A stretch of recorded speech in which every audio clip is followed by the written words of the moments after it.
हाथ में उठाओ बाइबिल, सबको दिखाओ बाइबिल। हाथ में उठाओ बाइबिल, सबको दिखाओ बाइबिल। सबको सुनाओ बाइबिल, सबको बताओ बाइबिल। सबको सिखाओ बाइबिल, पढ़ कर दिखाओ बाइबिल। मन में बसाओ बाइबिल, हाथ में उठाओ बाइबिल। सबको दिखाओ बाइबिल, हाथ में उठाओ बाइबिल। सबको सिखाओ बाइबिल। बाप की ये प्यारी किताब रखती है सबका हिसाब। बाप की ये प्यारी किताब रखती है सबका हिसाब। प्रश्न हो कितने करा, देती है सबका जवाब। प्रश्न हो कितने करा, देती है सबका जवाब।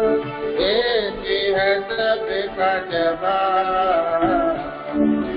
हाथ में उठाओ बाइबिल, सबको दिखाओ बाइबिल। हाथ में उठाओ बाइबिल, सबको दिखाओ बाइबिल। दर्पण ऐसी है, बाप दिखाती है। दर्पण ऐसी है, बाप दिखाती है। दर्शन देती है, बाप मिटाती है। दर्शन देती है, बाप मिटाती है। पाप जो मानोगे मुक्ति पाओगे।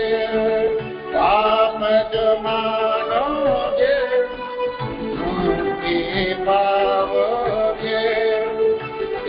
जो जग आए स्वर्ग में जाओगे, स्वर्ग में जाओगे। हाथ में उठाओ बाइबिल, सबको दिखाओ बाइबिल। हाथ में उठाओ बाइबिल, सबको दिखाओ बाइबिल। सबको सुनाओ बाइबिल, सबको बताओ बाइबिल। सबको सिखाओ बाइबिल, पढ़ कर दिखाओ बाइबिल। मन में बसाओ बाइबिल, हाथ में उठाओ बाइबिल। सबको दिखाओ बाइबिल, हाथ में उठाओ बाइबिल। सबको दिखाओ बाइबिल।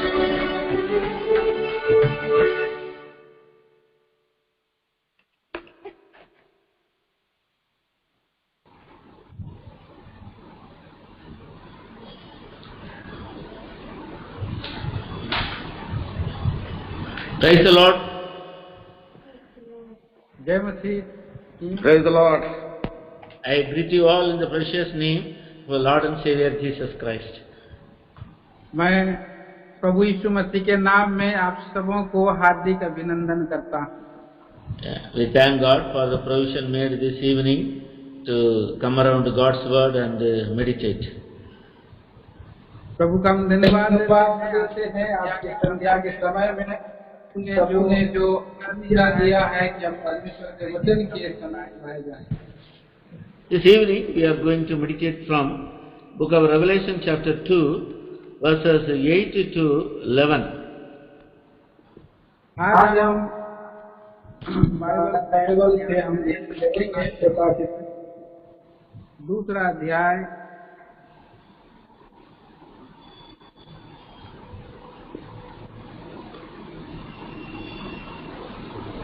वर्ष संख्या Revelation 2 verses 8 to 11. हाँ, प्रकाशित वाक्य दूसरा अध्याय 8 से 11 वचन। Ranjit, you please read. इस बात को पढ़ता हूँ।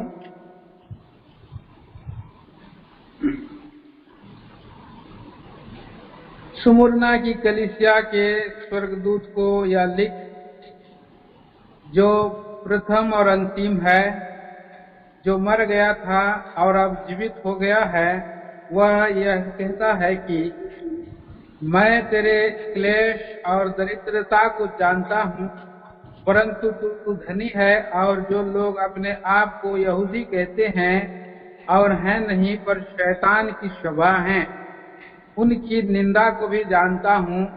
जो दुख तुझको झेलने होंगे उनसे मत डर, क्योंकि देखो शैतान तुम में से कुछ को जेल खाने में डालने पर है, ताकि तुम परखे जाओ, और तुम 10 दिन तक क्लेश उठाना होगा। प्राण देने तक विश्वासी रह, तो मैं तुझे जीवन का मुकुट दूंगा। जिसके कान हो वह सुन ले कि आत्मा कलीसियाओं से क्या कहता है। जो जय पाए उसको दूसरी मृत्यु से हानि ना हो पहुंचेगी। Shall we pray? आइए हम प्रार्थना करते हैं। O most gracious and merciful God, अति महान और दयालु पिता परमेश्वर, Lord of Lords and the King of Kings, राजाओं का राजा, प्रभुओं का प्रभु जी, the Almighty God, और अति महान सर्वशक्तिमान परमेश्वर, we thank you, praise you for your great love towards us. प्रभु आपकी स्तुति बड़ाई प्रशंसा करते हैं जो आपने हमसे प्रेम किया। When we were yet sinners, you loved us with an everlasting love. प्रभु पिताजी, जब हम पापी ही थे तब आपने हमसे अनंतकालिक प्रेम से प्रेम किया है। You have sent thy only begotten Son Jesus Christ as a propitiation for our sins. प्रभु जी, हम धन्यवाद देते हैं आपके प्रिय पुत्र को भेजकर हमारे पापों के लिए जो प्रबंध किया, इसके लिए धन्यवाद देते हैं। You have made us thy children through the blood of thy dear Son Jesus Christ. प्रभु जी, आपके प्रिय पुत्र के लहू के द्वारा हमें होकर अपना संतान बनाए, धन्यवाद देते हैं। You have made us a church upon this earth to show forth thy glory to others. प्रभु, इस पृथ्वी पर हमें कलीसिया में जोड़कर अपने महिमा को आप दिखा रहे हैं, इसके लिए हम धन्यवाद देते हैं। Not only that, you are preparing us in the church for thy glory. प्रभु, इतना ही नहीं परंतु आप अपनी महिमा के लिए कलीसिया में हमें आप तैयार कर रहते जाते हैं। Thank you for this evening. Thank you for the portion of the scriptures just now read. As we meditate, give us a thought and fill us the joy and unspeakable full of glory. प्रभु जी, आज के संध्या के लिए हम धन्यवाद देते हैं जो आप वचन के दे करके आपकी महिमा के लिए तैयार करें, आपसे प्रार्थना करते हैं। May the Holy Spirit help us. पवित्र आत्मा प्रभु आप हमारी सहायता करें। Every seen unseen works of the enemy by faith we rebuke and bind in your mighty name. अंधकार की देखी अनदेखी समस्त शक्ति को प्रभु मसीह के बहुमूल्य सामर्थ नाम से बांध देते हैं। In Jesus' precious name we pray. प्रभु यीशु मसीह के नाम में मांगते हैं, Amen. आमीन। So this evening we are going to meditate the second church, that is Smyrna. आज हम संध्या के समय में ये स्मुरना की कलीसिया, जो दूसरी कलीसिया है, उसके बारे में ध्यान कर रहे हैं। Yeah, Smyrna means bitter. Smyrna का मतलब है कड़वाहट। So it is related to the word myrrh. और ये जो शब्द है, now this city is in Turkey, a community called Izmir. तो ये आज जो शहर है तुर्की बोल के एक देश है, उसमें नाम का शहर है। Yeah. So the assembly of Smyrna was persecuted for its faith. जो स्मुरना की कलीसिया है उसके विश्वास के नाते वो सताव की ओर जा रहा है। Yeah. At the time, the Romans they emphasized the worship of the Roman emperor. जो वहाँ रोमियों की और जो राजत साम्राज्य है उसके समय में ये सताव हुआ है। Yeah, that is Caesar. Caesar to be worshipped. और जो केसर है वो भी आराधक बना। So Christians they were against the Caesar worship. That's what they were persecuted. वे जो केसर जो मसीही लोग हैं, केसर का जब आराधना नहीं किया इसके नाते वे लोग सताए गए। Not only that, Jews also hated Christians. The persecution came to Christians even from Jews also. और यहूदी लोगों के द्वारा भी मसीही लोगों को सताया गया, उनके द्वारा भी और सताव आया है। Persecution from the government and the persecution from the Jews. जो वहाँ के और सरकार के द्वारा सताव और यहूदियों के द्वारा भी सताव आया है। So the church underwent persecution. तो कलीसिया वो सताव के दौर में जा रही है। So our Lord Jesus Christ, He revealed Himself to the church as one who is the Almighty God. The first and the last was dead and is alive. तो कलीसिया को प्रभु यीशु मसीह और उसने अपने आप को प्रथम और अंतिम और नाम के द्वारा से प्रकटीकरण किया है। For every church, according to their need, Lord Jesus Christ reveals Himself in a different way. हर एक कलीसिया को प्रभु यीशु मसीह और अनेक प्रकार से अपने आप को प्रकटीकरण किया है। To the church at Ephesus, He revealed as one who walketh in the midst of the seven golden candlesticks. इफिसियों की कलीसिया को प्रभु यीशु मसीह ने 7 दीवटों के बीच में फिरता हुआ अपने को प्रकट किया है। One who holdeth the 7 stars in his right hand. और वह जो और अपने हाथ से दाहिने हाथ से 7 दीवटों को उठाया हुआ है। Now to the Smyrna church, He reveals us the first and the last and the dead and is alive. अभी स्मुरना की कलीसिया को अपने आप को इस रीति से प्रकट किया है, जो प्रथम और अंतिम है, जो मर गया था और अब जीवित हो गया है।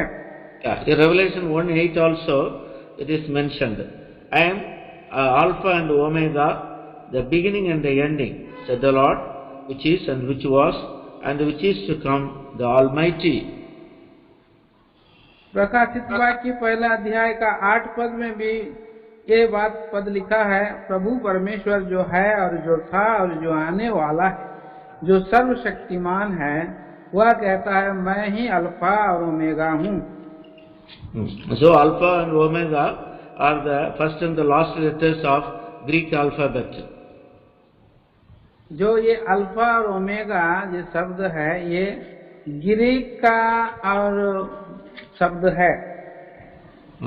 So now the Lord's intention to these Smyrna believers is that I am the first and I am the last. I was dead and I am alive.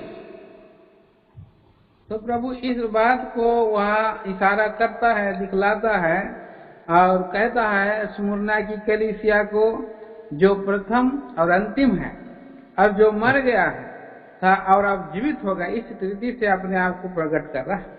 Yeah, as a Revelation 1:18 also the same thought is given, 17 and 18. whom I saw, I fell at his feet as dead, and his right hand upon me, saying unto me, Fear not, I am the first and the last, I am he that liveth and was dead, and behold, I am alive for evermore.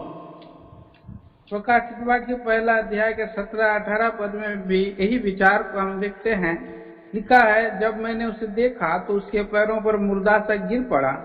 उसने मुझ पर अपना दाहिना हाथ रख कर कहा, मत डर, मैं प्रथम और अंतिम और जीवता हूँ। मैं मर गया था और अब देख मैं युगानुयुग जीवता हूँ, और मृत्यु और जलों की कुंजियां मेरे पास है। That means Jesus Christ is Almighty God. From the beginning, even before the creation, He was there, and also up to the end, He will be there. He knows everything. तो इसका ये अर्थ है कि प्रभु यीशु मसीह कहता है कि मैं ही आरंभ हूँ, और इससे पहले कि ये सृष्टि आ बनी, उसके आरंभ में मैं हूँ, और अंत तक भी मैं ही रहूंगा, और मैं सब बातों को जानता हूँ बोल करके प्रभु कहता है। True, for the salvation of the mankind, He became a man, and He died on the cross of Calvary, buried and rose again, and now He is alive for evermore. और ये एक सच्चाई है कि प्रभु यीशु मसीह इस पृथ्वी पर आया है, और हमारे उद्धार के लिए वो कैलवरी के क्रूस पर चढ़ा, मर गया, गाड़ा गया, और वो तीसरे दिन मुर्दों में से जी उठा है। So he is alive for evermore. और वो युगानुयुग जीविता है। One who risen from the dead, he will never die. He is alive for evermore. और वो एक बार मर करके जी उठा है, और वो नहीं मरेगा, और युगानुयुग जीविता है। All powers are given to him. सारी सामर्थ्य उसी को दिया गया है। So Jesus Christ, He underwent the suffering on the cross. He suffered and died for our sins. तो प्रभु यीशु मसीह वो दुखों को झेलने के लिए कैलवरी के क्रूस पर गया, हमारे और आपके पापों के लिए। Before He was crucified in the palace of Pilate, how that He underwent the suffering, and how He was mocked at, how the crown of thorn was placed on His head, He was spat upon, and He was mocked at. So much of suffering on His body He underwent. तो इससे पहले कि क्रूस पर चढ़ाया जाए, वो पिलातुस के राजभवन में गया है, और वहाँ पर उसको किस रीति से निंदा की गई है, किस रीति से उन्हें और ठट्टा किया गया, और उसका कांटों का मुकुट पहनाया गया, उसे पीटा गया और उसे कुचला गया। इसी तरह से और इस सारे दुखों को प्रभु यीशु मसीह उठाया है। So much of suffering. He was beaten, and his back was like a field which was plowed. तो इससे उसको पीटा गया, ऐसे मारा, ऐसे बहुत ही सताया गया। उसका पीठ को जैसे हल चलाते हैं, इसी रीति से मार के हल चलवा के समान उसका पीठ को फाड़ दिया। That means Jesus Christ became the embodiment of suffering. और इसका मतलब है कि प्रभु यीशु और दुख में जाने में आरंभ किया है। Verse Revelation, Isaiah chapter 53. यशायाह नबी की किताब 53 अध्याय, verses 4 and 5. उसके 4 और 5वां पद। Please read.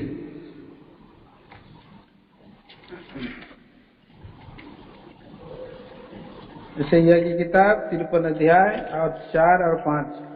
निश्चय उसने हमारे रोगों को सह लिया और हमारे ही दुखों को उठा लिया, तो भी हमने उसे परमेश्वर का मारा कूटा और दुर्दशा में पड़ा हुआ समझा। परंतु वह हमारे ही अपराधों के कारण घायल किया गया, वह हमारे अधर्म के कामों के कारण कुचला गया। हमारी ही शांति के लिए उस पर ताड़ना पड़ी कि उसके कोड़े खाने से हम लोग चंगे हो जाएं। We are told in these verses, he was stricken and he was afflicted, he was wounded, he was bruised. तो इस बात को हम कहते हैं, वहाँ लिखा है उसको मारा और उसको कूटा गया, उसे दुर्दशा में पड़ा। These are all the words of sufferings of Christ. ये सारे शब्द हैं, ये प्रभु यीशु मसीह के दुख भोग है। So Jesus Christ he revealed himself as a Lord who suffered, but victoriously he came out of the suffering.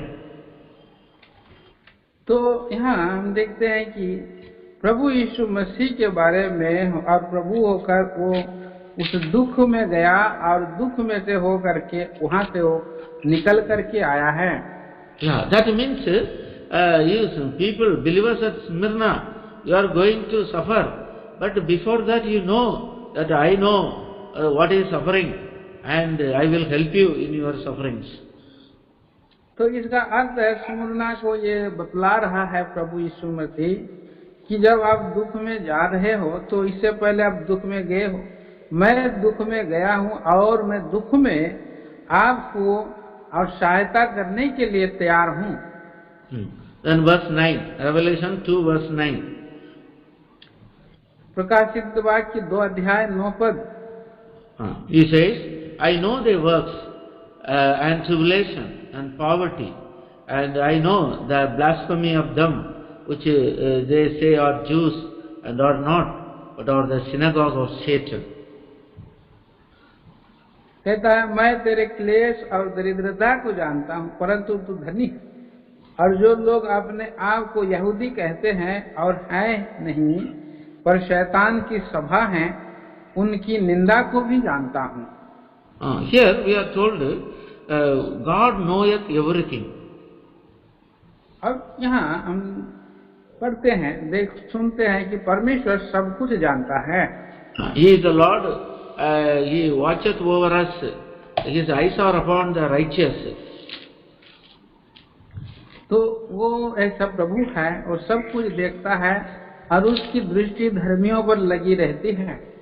Always He watches us, His people, whatsoever need and whatsoever trouble, but all everything He knows. हर समय प्रभु अपने लोगों पर दृष्टि रखता है, उसकी क्या आवश्यकता है और वो क्या दुख उठा रहा है, इस बात को जानता है। See, Psalm 34. देखिए भजन संहिता 34 अध्याय verse 15. 15 पद। The eyes of the Lord are upon the righteous, and His ears are open unto their cry. यहोवा की आंखें धर्मियों पर लगी रहती है और उसके कान भी उसकी दुहाई की ओर लगे रहते हैं। So the eyes of the Lord are over the righteous. और उसकी आंखें धर्मियों के ऊपर लगी रहती है। Yeah, in 1 Peter chapter 3 verse 12 also we are mentioned, for the eyes of the Lord are over the righteous, and His ears are open unto their prayers. और पहला पतरस 3 अध्याय के 10 पद में भी हम देखते हैं कि और धर्मियों के ऊपर में प्रभु की आंखें लगी रहती है। So what we learn here is, the Lord watches over His people and knoweth their thoughts and knoweth their need. और इसका यह अर्थ है, प्रभु उसके और दुखों को जानता है और उसकी आवश्यकताओं को प्रभु जानता है। Sometimes we feel when we undergo sufferings because of our faith in the Lord, God has forgotten us. No, God knows everything. He watches over us. His eyes are upon us. कई बार हम दुखों में जाते हैं, सोचते हैं प्रभु हमको नहीं देखता है, नहीं लेता है चिंता, पर नहीं, प्रभु सब कुछ हमारे ऊपर में उसकी नजर रहती है, सब बातें जानता है। Yeah, in book of Job chapter 36 verse 7.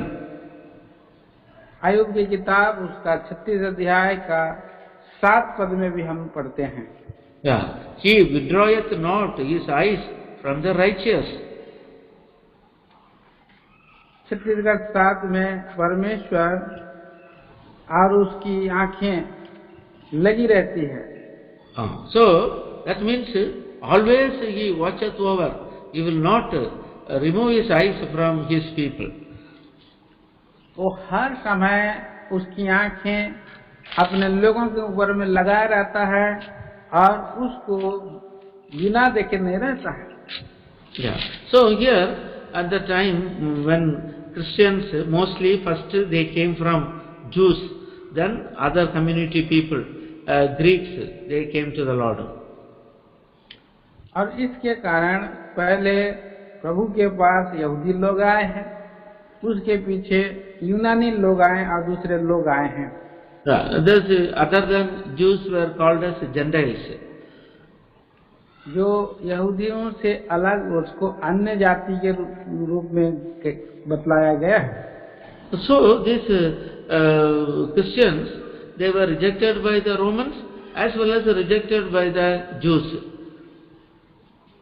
तो ये जो मसीही लोग हैं यहाँ, वो यहूदियों के द्वारा तिरस्कृत किए गए हैं, अन्य लोगों के द्वारा भी तिरस्कृत किए गए हैं।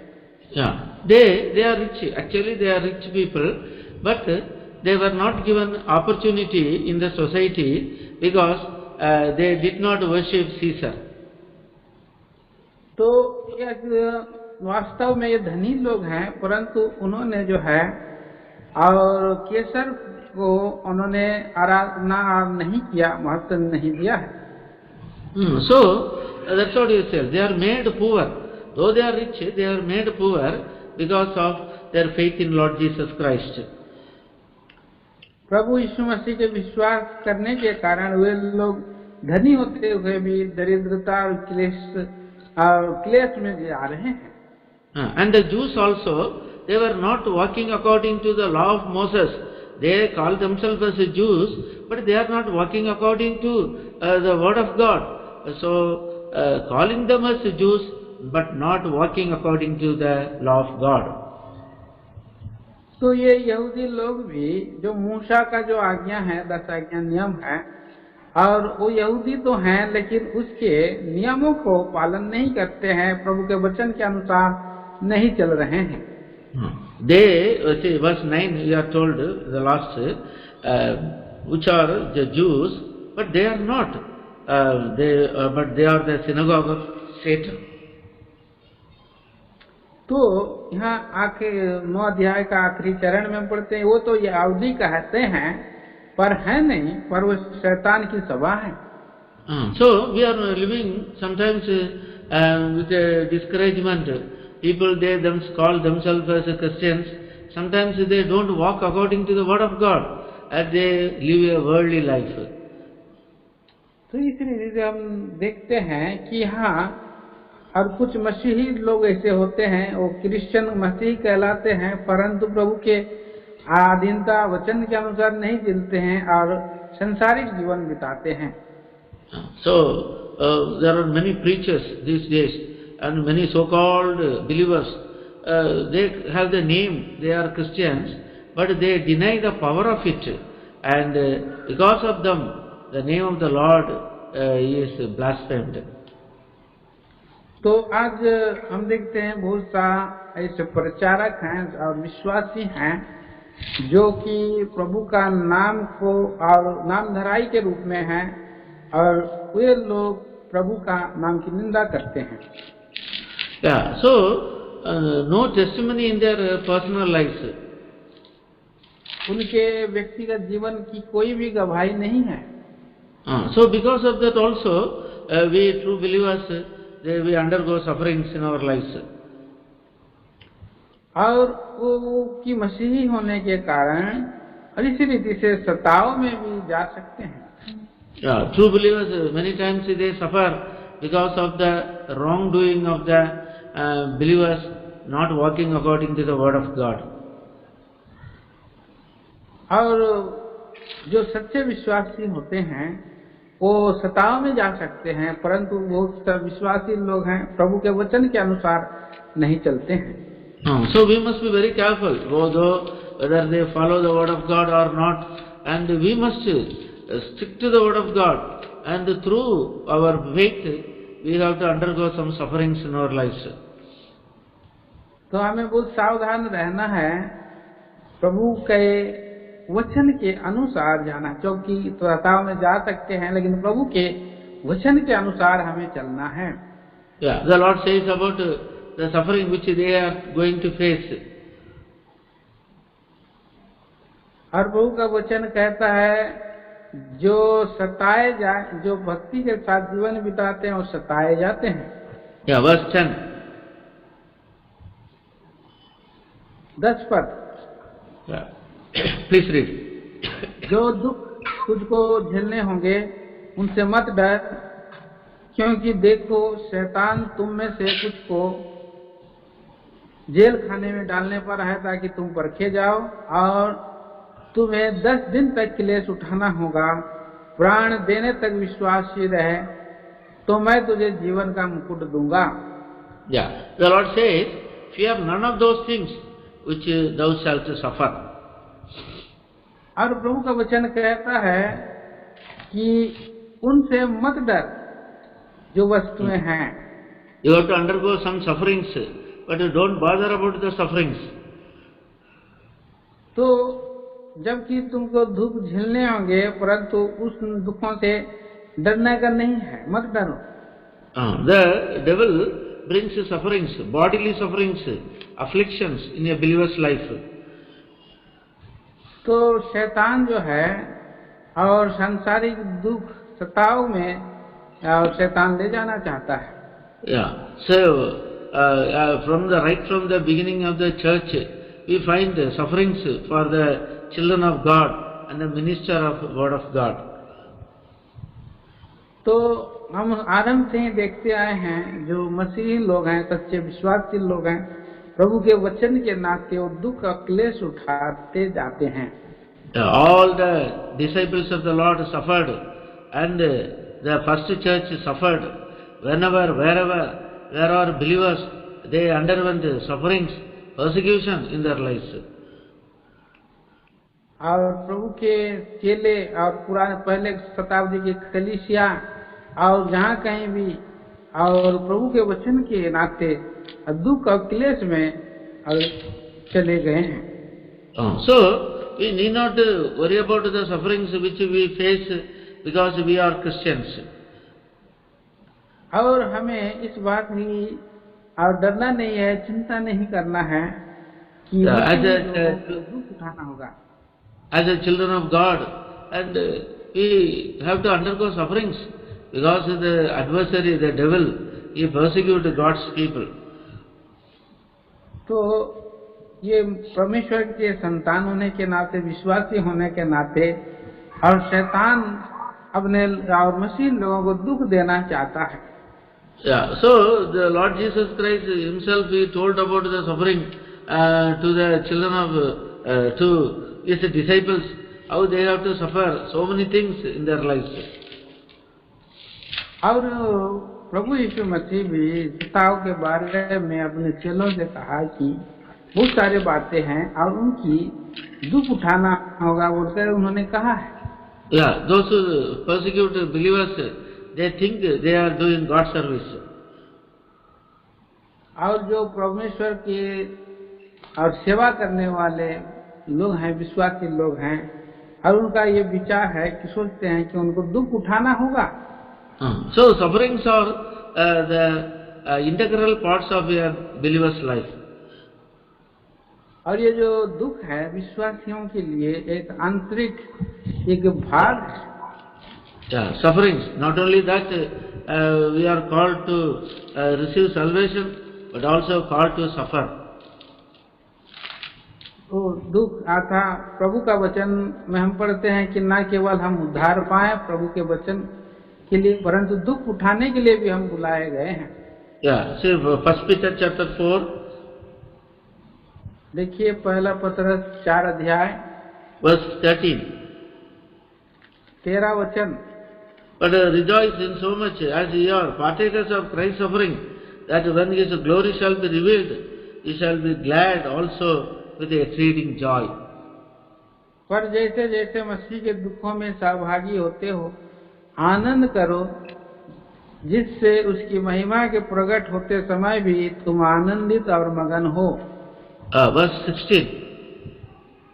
और उसके 16 पद, Yet if any man suffer as a Christian, let him not be ashamed, but let him glorify God on his behalf. पर यदि मसीह होने के कारण दुख पाए तो लज्जित ना हो और इस बात के लिए परमेश्वर की महिमा करें। So when we suffer, and definitely as a Christian when we suffer, the Lord's name will be glorified. और जब कभी भी जब सताए जाते हैं और मसीही होने से सताए जाते हैं तो परमेश्वर की महिमा होती है। The Lord says, fear none of those things, but thou shalt suffer. Behold, the devil shall cast some of you into prison, that ye may be tried, and ye shall have tribulation 10 days, but thou faithful unto death. तो प्रभु का वचन कहता है, जो दुख तुझको झेलने होंगे उनसे मत डर, क्योंकि देखो शैतान कुछ को जेल खाने पर डालने पर है ताकि तुम परखे जाओ, और तुम्हें 10 दिन तक क्लेश उठाने होगा, प्राण देने तक विश्वासी रहे। So we should not, as a believer, when we suffer for the sake of our faith in Lord Jesus Christ, we should not fear about such things. Endure affliction, suffering, persecution for our faith in God.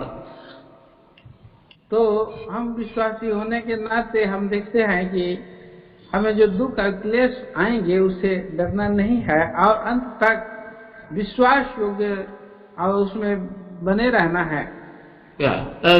When some believers early days, when they believe in Jesus Christ, even their family members, they reject them, they persecute them. और जो आरंभ के दिन में, जब पहले दिनों में प्रभु के लोग जब उद्धार पाते हैं तो उनके परिवार के लोग भी उनको सताते हैं। You know about the life of Sadhu Sundar Singh. और आप जानते हैं भाई साधु सुंदर सिंह के बारे में। As a young boy, when he understood Jesus Christ is the true God and he became a Christian, his own people put poison in the food to kill him. और जब जवान बालकपन में जब उसने जाना कि प्रभु यीशु मसीह ही परमेश्वर है, तो उनके अपने लोग ने उन्हें वहाँ खाने पर वस्तु पर जहर देकर उसे मार डालना चाहा। So by boxing, when he became a Christian, even his parents, when after 7 years when he came to Bombay, they did not take him with them, and they left him in Bombay. और भाई भक्त सिंह के बारे में भी जब 7 वर्ष के बाद मुंबई में आए और उनके लोगों ने, माता पिता ने उनको साथ ले जाना ना चाहा और उनको वहां छोड़ दिया। So understand the suffering own people reject because of the faith in Lord Jesus Christ. और हम इस बात को जानते हैं कि अपने लोगों के द्वारा सताए जाते हैं क्योंकि उन्होंने प्रभु यीशु मसीह पर विश्वास किया। Because this is the work of the enemy, God of this age, darkened the eyes of the people. कारण है कि इस संसार का वो ईश्वर है, शैतान है, जो सबों का मन की आंखों को अंधा कर दिया है। 2 Corinthians chapter 4 verse 4. दूसरा कुरिन्थी 4 अध्याय का 4 वचन। In whom the God of this world hath blinded their minds of them which believe not, lest the light of the glorious gospel of Christ, which is the image of God, should shine in them. और उन अविश्वासियों के लिए जिनकी बुद्धि संसार के ईश्वर ने अंधी कर दिया है, ताकि मसीह जो परमेश्वर का प्रतिरूप है उसके तेजोमय सुसमाचार का प्रकाश उन पर ना चमके। It's a spiritual war. When we become child of God and Satan is very ferocious, he instigates our own people, he instigates neighbors, he instigates the government to persecute God's people. क्योंकि ये एक युद्ध है जब हम प्रभु के पास आ जाते हैं शैतान के राज्य से, तो शैतान जो है अपने लोगों को उस्काता है और पड़ोसियों को उस्काता है, इस देश के सरकार को उस्काता है कि हमको प्रभु के लोगों को सताया करें। So, sufferings, persecution, tribulations are unavoidable in a believer's life. तो ये जो दुख, क्लेश और सताव मसीही लोगों के जीवन में और बना हुआ है और रहेगा। Yeah, during this second church time, great tribulation, great tribulation. और ये दूसरे और कलीसिया है, उसके सताव उनके समय में बहुत ज्यादा सताव हुआ है। Yeah, how much that the first church underwent the suffering? When we read Acts Apostle chapter, first few chapters, when we read, full of sufferings. They were driven from place to place, beaten, and they were persecuted. और इस बात को हम देखते हैं कि जब पहली आरंभ की कलीसिया बना है, तो किस तरह से प्रभु के लोगों को सताया गया है, पीटा गया है, और वे लोग इधर उधर और घूमते रहे हैं। Yeah, the Lord says in Revelation 2:10, and ye shall have tribulation 10 days. 10 days means for a certain period. And be thou faithful unto death, I will give the crown of life. और प्रभु का वचन यहाँ पर 2:10 में कहता है, और तुम्हें 10 दिन तक क्लेश उठाना रहेगा, मतलब एक समय तक, और बोलता है प्राण देने तक विश्वासी रहे तो मैं तुझको जीवन का मुकुट दूंगा। Yeah, the Lord says, be faithful in all your tribulation. Be faithful, faithful in your faith, in your belief in God. और प्रभु का वचन कहता है कि विश्वासी रहा, विश्वास योग रहा, मृत्यु तक विश्वास योग रहा, बोल करके प्रभु का वचन कहता है। Yeah, they endured affliction, sufferings for the faith in Christ. और प्रभु के वचन के ऊपर में और विश्वासी रहने के कारण से ये आ सकते हैं। Yeah, they did not leave the faith. वे विश्वास को ना छोड़े, ना त्यागे। See, Apostle Paul, he says in Acts Apostle chapter 21 verse 13. और प्रेरित कहता है, प्रेरितों के काम उसका 21 अध्याय का 13 वचन में, Paul answered, what mean you weep and break my heart? I am ready not to be bound only, but also to die at Jerusalem for the name of the Lord Jesus. और पौलुस प्रेरित इस रीति से कहता है, वह उत्तर देता है कि तुम क्या करते हो कि रो रो कर मेरा दिल तोड़ते हो? मैं तो प्रभु यीशु के नाम के लिए यरूशलेम में न केवल बांधे जाने ही के वरन मरने के लिए भी तैयार हूँ। So he says, ready to die. That is the faith. He did not leave the faith in Christ Jesus. और वो कहता है कि उसका विश्वास है, कहता है कि मैं मरने के लिए भी तैयार हूँ, इसलिए। और Now we don't have persecution, but a day will come, persecution will start even in our country. और अभी ये सताव हमारे देश में नहीं है, परंतु कि समय आएगा कि हमारे देश में भी इसी रीति से सताव आने वाला है। That time we must not leave our faith stronger and bolder, and to proclaim the name of the Lord who loved us and gave himself for us.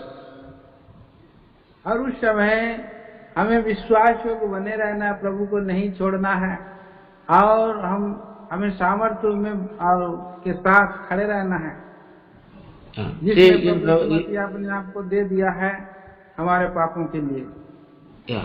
Hebrews chapter 11 इब्रानियों की पत्री 11 अध्याय and 36 onwards. और उसके 36 पद से आगे हम पढ़ते हैं।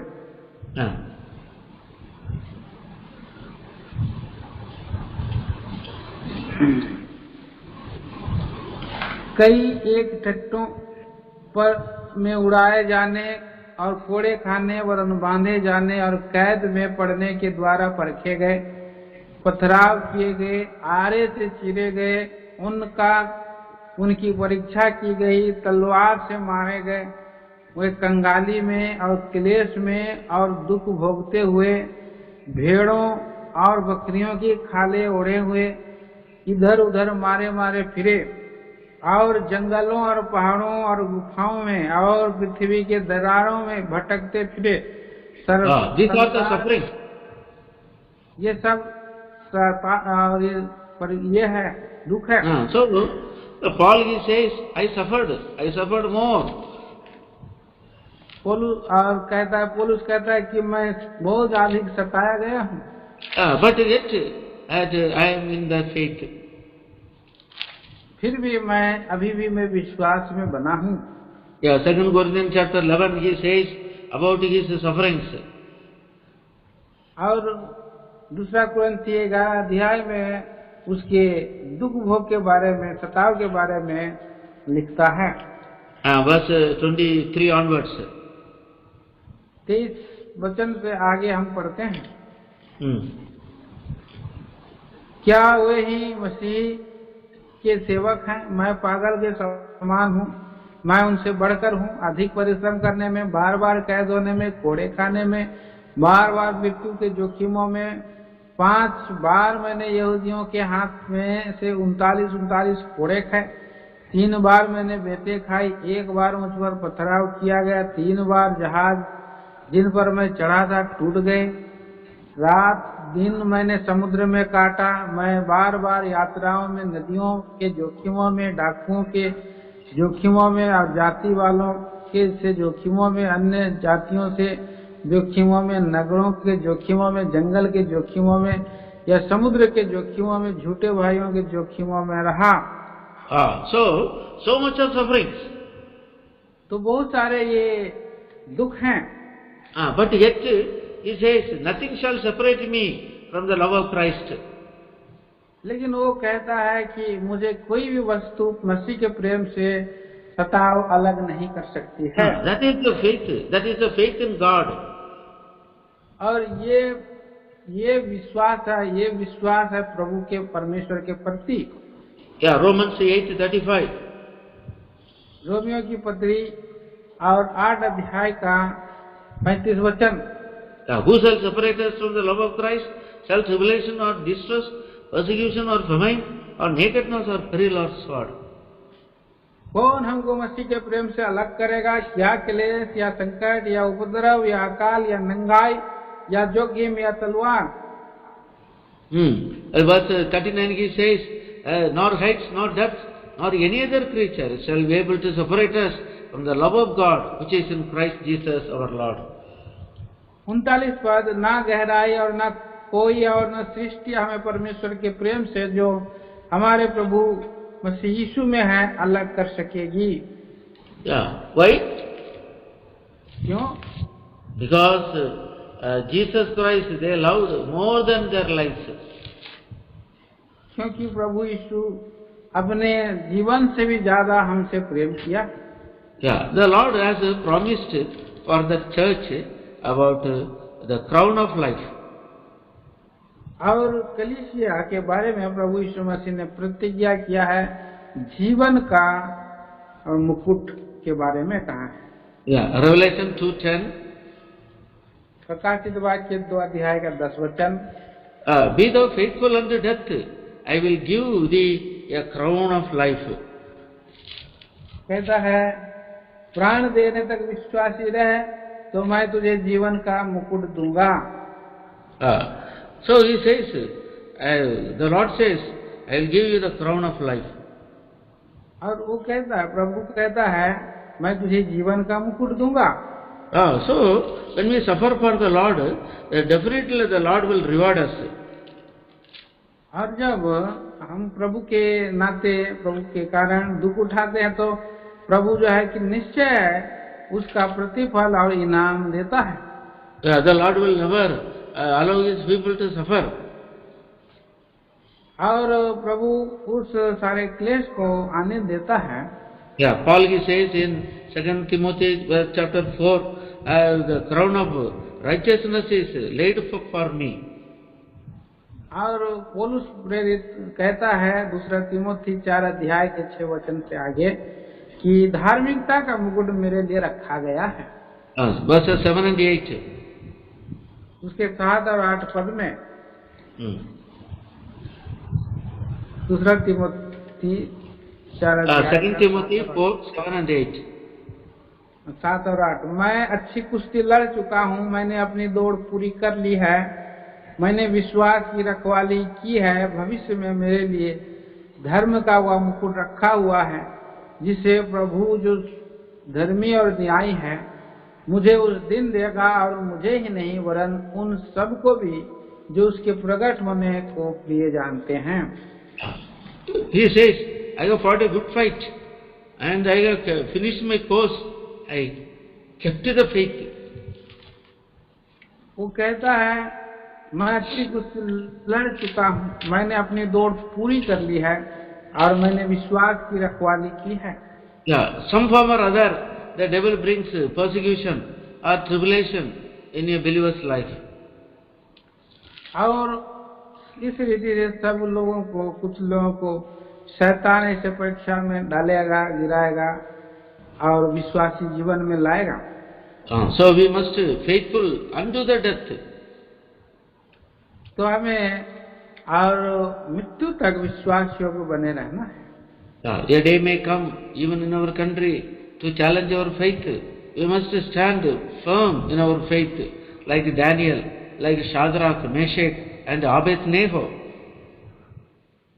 तो वो समय आएगा जबकि इस देश में भी, हमारे देश में भी और क्लेश आ सकता है, लेकिन हमें दानियल, शद्रक, मेशक और अबेदनगो के नाई हमें विश्वास योग्य विश्वासी बने रहना है। Yeah, the bishop of Smyrna at that time was Polycarp. Polycarp करके उस स्मुरना कलीसिया का वहाँ का बिशप था। He was a very old man. He did not yield to worship this Caesar. और वो बहुत बुजुर्ग होता था और उसके अपने आप को उसने सीजर केसर को आराधना के लिए नहीं सौंपा है। The police officers came and arrested him and said, "You deny the Lord and you live." और पुलिस ऑफिसर्स आए और उसको उन्होंने पकड़ा और उन्होंने कहा कि और प्रभु को छोड़ दो, परंतु उसने नहीं छोड़ा। Then he said, "All these 80 years he did not leave me. Why I will leave him? How I will leave him? I will not leave my Lord Jesus." और उसने कहा, मैं 80 साल तक प्रभु ने मुझको नहीं छोड़ा है, अभी मैं क्यों मैं प्रभु को छोड़ूंगा, मैं प्रभु को नहीं छोड़ सकता हूँ। So in his old age he was tied to the stake and he was burnt alive. और वो विश्वास में उसासी और 80 साल की अवस्था में बना रहा और अपने में बना रहा, इसके कारण उसको जिंदा जला दिए हैं। Yeah, hundreds and thousands of people were killed in those days in a gladiator show and by sending wild animals, and they tore and they enjoyed the sufferings of Christians. तो वहाँ का जो राजा सीजर था और हजारों के लोगों में क्रिश्चियंस लोगों को और मरवा डाला और वहाँ जंगली जानवरों के बीच में और रख करके उनका तमाशा किया गया है। They all will receive the crown of life. और वे सभी जीवन का मुकुट को पाए हैं। Those who suffer with him and for him, they will receive the crown of life. और जो लोग उसके साथ और उसके कारण दुख उठाते हैं, वे जीवन का मुकुट पाते हैं। Let us resolve, for the sake of the Lord, any suffering in my life, I am ready to endure. तो अपने आप को इस रीति से तैयार करना है और जो कोई भी प्रकार का दुख आए, क्लेश आए, और प्रभु के लिए खड़े रहना है, नहीं छोड़ना है। Verse 11. और 11 वचन, He that hath ear, let him hear what the Spirit said unto the churches. He that overcometh shall not be hurt of the second death. जिसके कान हो वह सुन ले कि आत्मा कलीसियाओं से क्या कहता है। जो जय पाए उसको दूसरी मृत्यु से हानि ना पहुंचेगी। So in this world you may have the first death because of the devil, because of persecution, but if you endure second death, there won't be any hurt for you. तो यहाँ इस पृथ्वी पर हो सकता है और शैतान के कारण ये पहला मृत्यु हो सकती है, परंतु प्रभु का वचन में हम पढ़ते हैं कि दूसरी मृत्यु से उसको कुछ हानि न पहुंचेगी। यहाँ कहता है In Matthew's Gospel chapter 10 verse 28, what the Lord says, and fear not them that kill the body, but are able to kill the soul, but rather fear him which is able to destroy both soul and the body in hell. मत्ती रचित सुसमाचार और 10 अध्याय का 28 पद में हम पढ़ते हैं, जो शरीर को घात करते हैं उनसे मत डरो, तुम उनसे डरो जो आत्मा और शरीर दोनों को नरक में डालने के लिए सामर्थ रखता है, उससे डरो। Don't fear this persecution, don't fear this world, don't fear the devil, only fear God who will deliver us from second death. तो तुम ये इस संसार से मत डरो, शैतान से मत डरो और उनसे मत डरो जो सताते हैं, परंतु परमेश्वर से डरो जो दूसरी मृत्यु से भी बचा सकता है। So let us rededicate our lives unto the Lord, live a life to endure affliction, sufferings, persecution, tribulation for the sake of Christ. आइए अपने आप को पुनर्समर्पित करें अपने जीवन को, कि हम प्रभु में विश्वासी जीवन बिता सके और विश्वास गवाही का जीवन बिता सके, खड़े रह सके। Let us have our faith. आइए हम हमारे विश्वास में बने रह सकें। Smyrna has no fault. स्मरणा का मतलब है कोई उसमें कोई दाग नहीं है। Church of suffering. वो दुख का और सफरिंग का बात है। Shall we pray? आइए हम प्रार्थना करें।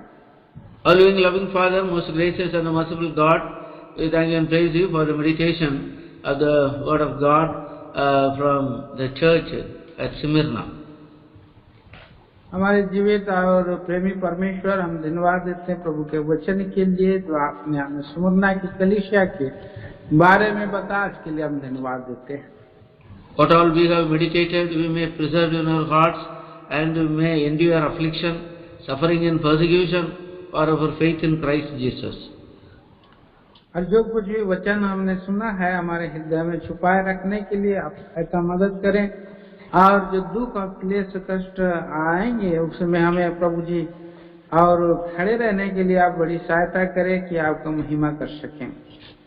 Like Paul, we may say, what shall separate us from the love of Christ? और पौलुस कहता है कि मुझे मसीह के प्रेम से कौन अलग कर सकता है। The Lord, you loved us, gave thyself for us, that we may love thee more and more unto death. प्रभु जी, आपने हमसे प्रेम किया और अपने आप को दे दिया। आप हमको दया करें कि हम आपको अधिक अधिक प्रेम कर सकें। Thank you for the promise you have given us, the crown of life that we shall receive. प्रभु जी धन्यवाद देते हैं, आपने प्रतिज्ञा दिया, वायदा किया कि हमें आपको जीवन का मुकुट देंगे, उसको हम पाने के लिए सहायता करें। Thank you, the overcomer shall not hurt by the second death. प्रभु हम धन्यवाद देते हैं कि वो दूसरी मृत्यु से विजय पा सके, इसके लिए सहायता करें। Bless the word given, work in our hearts. प्रभु दिए वचनों को आशीष दे, हमारे हृदय पर कार्य कर सके। In Jesus' precious name we pray. प्रभु यीशु मसीह के नाम में मांगते हैं, Amen. आमीन। Now the grace of Lord Jesus Christ, the love of the Father, the communion and the fellowship of the Holy Spirit be with us forever and ever. Amen. आमीन। Praise the Lord. Praise the Lord. Praise the Lord. Praise the Lord.